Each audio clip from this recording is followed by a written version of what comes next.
Hello, what is up mga ma'am, sir, ma'am? Ako po si Ralph Cifra, isang visual artist from Manila, Philippines. And today we are going to unbox and review the Deadpool plastic model kit from FunJoy 112 plastic model kit dito sa lower left.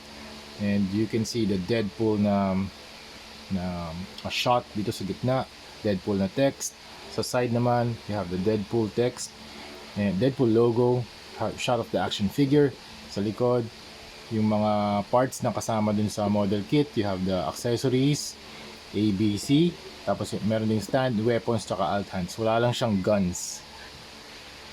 Okay, when you open up the box, full of runners yung box. Puro ganito. Para siyang gunpla or model kit. Tapos merong letters and numbers. So, sundan lang natin tong manual para makapagbuo tayo ng mga parts. So, you start with the head. Ito yung combination ng mga parts niya. So, head, torso, waist, crotch, arms, and legs. Tapos meron ding stand or base. So, yun, nagawa na natin siya offline. Thank you very much, Laro Anan, for providing this action figure or model kit for unboxing, review, and customization. Thank you very much. And kung gusto niyo bumili ng Deadpool ng FunJoy Deadpool, punta lang kayo sa Laro Anan on Facebook and Shopee. Okay? Alright, and tapos na natin siyang i-build. Binild ko to, building time ko dito around 2 hours. And from start to finish.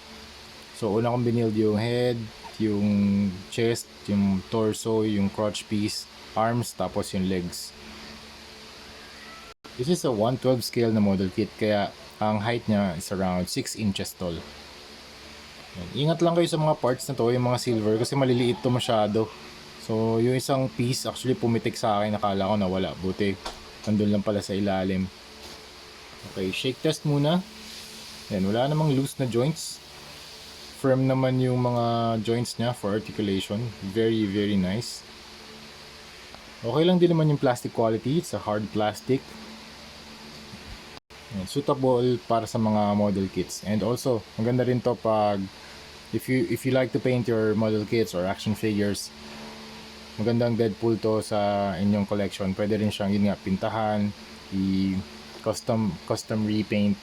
Very, very cool na Deadpool from FunJoy. Tapos meron din pala siyang mga alt na eyes. Hindi ko na siya kinut from the runner. Ito na lang muna i-equip natin, yung normal na eyes niya. Okay, yung color palette niya ay black, red. Yung pagka-red niya dito, hindi siya super vibrant red, para siyang may halong black. Okay? It's a darker hue of red. Tapos meron din siyang leather brown. Okay? And silver. Ganda ng silver. Okay, let's start with the design of the head. So meron siyang eye segments dito na black. Tapos white yung kanyang eyes. Meron ding extension ng kanyang suit, head armor or head suit dito sa para siyang tail, some sort, extension. Tapos yung kanyang nose, ganda rin ng sculpt niya kasi parang merong tao merong ulo sa ilalim nitong mask design niya.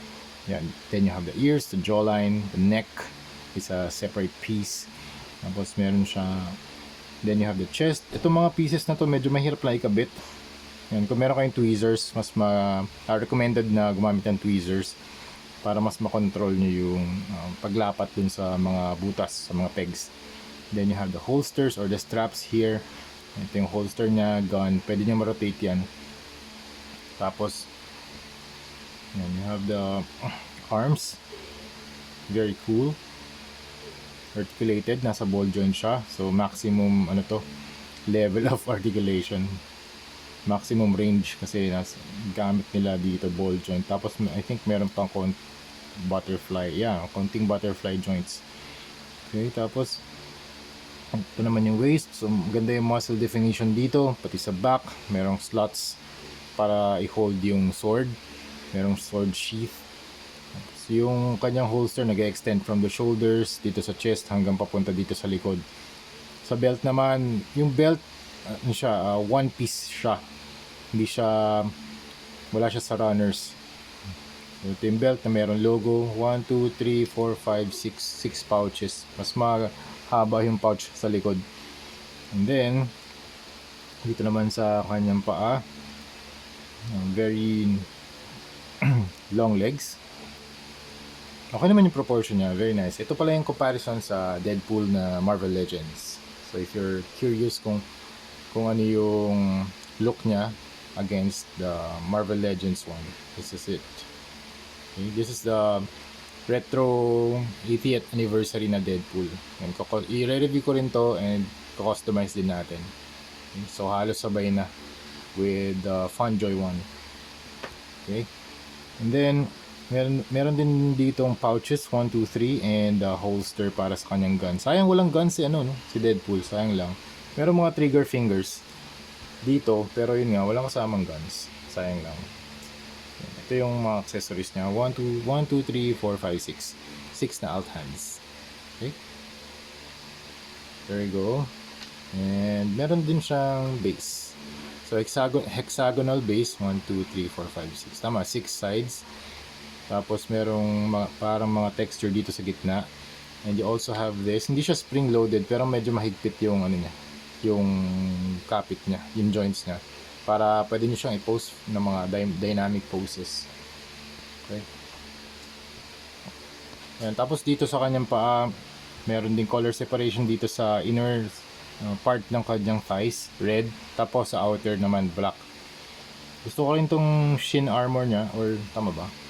Feet armor na lang or leg armor na pwede rin mag-attach ng blade stig. Gusto ko yung mga functional na mga accessories niya. I think ito pwede rin kayang I think pwede rin siyang hawakan. Okay, tapos ito yung favorite part ko, yung ilalim ng kanyang shoes. Parang steel toe yung mga soles niya, steel yung soles ni Deadpool. I think nagkamali ako dito sa pag-build nito. I think ito should be here. Itong part na to, yung strap. Pero hindi ko na kasi siya matanggal. Nag-lock na siya. So hindi ko na babaguhin.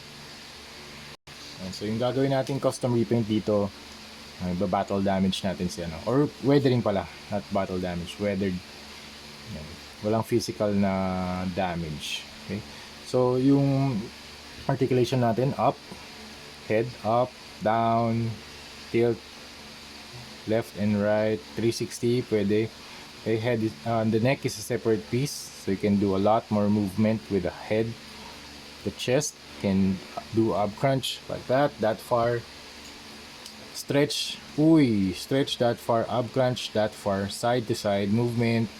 Arms can do 360 and taas ng kanyang arm stretch.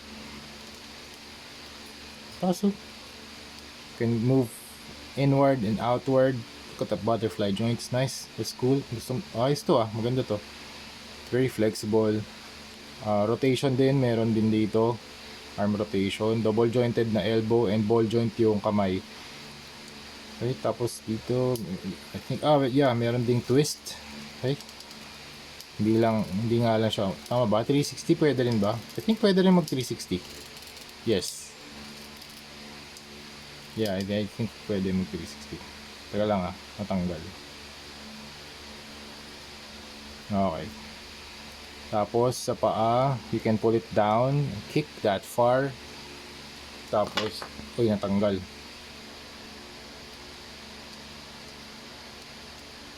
Kabit lang natin. Okay. Put down, kick that far. Double jointed na knees and ball joint yung paa. So yun yung articulation na. Teka, post ko lang Again, thank you very much Laroanan for sending this for unboxing, review, and customization. Look at the articulation. Sobrang angas itong arm na pwede nyong i-move upward. So more than, malapit na mag 180 degrees to Look at that. Angas. So yun, if you want to buy this, punta lang kayo sa Laroanan on Facebook and Shopee para makita nyo itong Deadpool. Super nice experience. Pwede sa inyong Deadpool na collection or Marvel na collection. So that's it mga mom sir. Thank you very much for watching and see you sa next video. Bye bye.